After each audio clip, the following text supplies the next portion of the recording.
qofka ku aamino kun jeer adigana aamin boqol jeer qofka kugu kalsoonaada kun jeer ku kalsoonoo boqol jeer waayo adiga ma xumayn doontid qofka aad jeceshahay in yar balse haddaad aaminto ruux kun jeer waxaad qarka u fuushay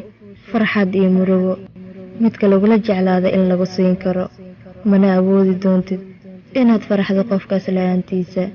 noqon ruux adag ha noqon qof xaasida ha noqon qof naxariis daran haddii la jeclaado